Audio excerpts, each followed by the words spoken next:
দিয়ে দিবেন।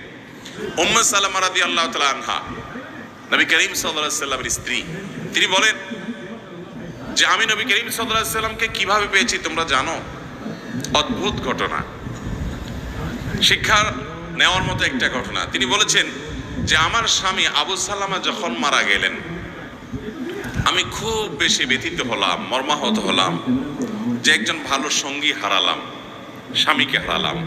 তো আল্লাহর কাছে আমি কেঁদে কেটেই নবী সাল্লাল্লাহু আলাইহি সাল্লামের সেখানে এই দোয়াটা পড়েছি, আল্লাহুম্মা আজুরনি ফি মুসিবাতি, আল্লাহ আমার মুসিবত এবং বিপদে আপনি আমাকে বিনিময় দিয়েন, বিপদ যে হলো এর বিনিময় আপনি আমাকে দিয়েন, ওয়াখলুফ লি খায়রাম মিনহা, এবং এই বিপদে আমার যা ক্ষতি হলো, আমি যে হারালাম স্বামীকে, তার চাইতে বেটার কিছু আমাকে দিয়েন।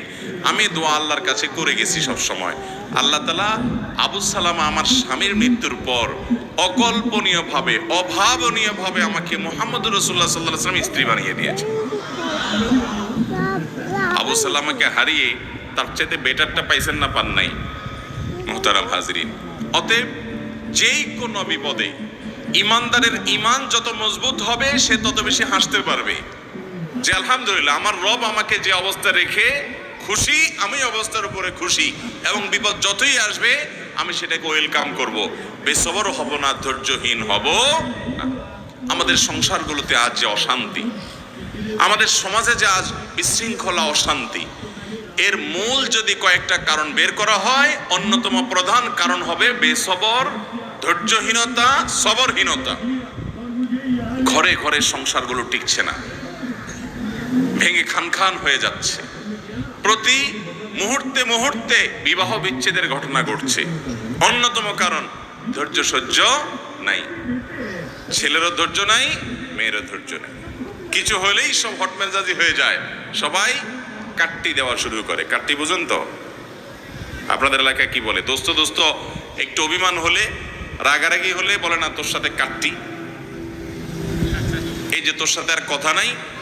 স্বামী স্ত্রীর মধ্যে আজকাল এই অবস্থা, প্রতিটি ঘরে ঘরে অশান্তির মূল কারণই হলো সবরহীনতা, যে ধৈর্য জিনিসটা আজ আমাদের কাছ থেকে নাই।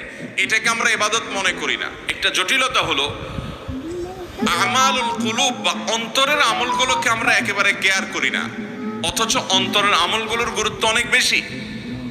আমরা বাহ্যিক আমলকে গুরুত্ব দেই, নামাজ পড়া বাহ্যিক আমল, সিয়াম পালন করা বাহ্যিক আমল, যাকাত দেওয়া বাহ্যিক আমল, তেলাওয়াত করা বাহ্যিক আমল, এগুলো বাহ্যিক অঙ্গ প্রত্যঙ্গ দিয়ে, চোখ মুখ হাত পা এগুলো দিয়ে করতে হয়।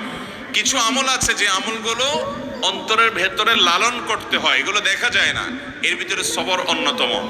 এই আমলটা যদি কেউ করতে পারে, ভেতরে যদি ধৈর্যটা আনতে পারে, এটা নিজের সঙ্গে নিজে সংগ্রাম করে করতে হয়, এর জন্য লড়াই করতে হয়, এর জন্য সমালোচনা করতে হয়, নিজের হিসাব মিলাতে হয় যে আমি মানুষটা কতটা ধৈর্যশীল, কতটা ধৈর্যহীন, আমি কতটা হটমেজাজি হই, বইয়ের সাথে কয়বার আমি বদমেজাজি দেখাই।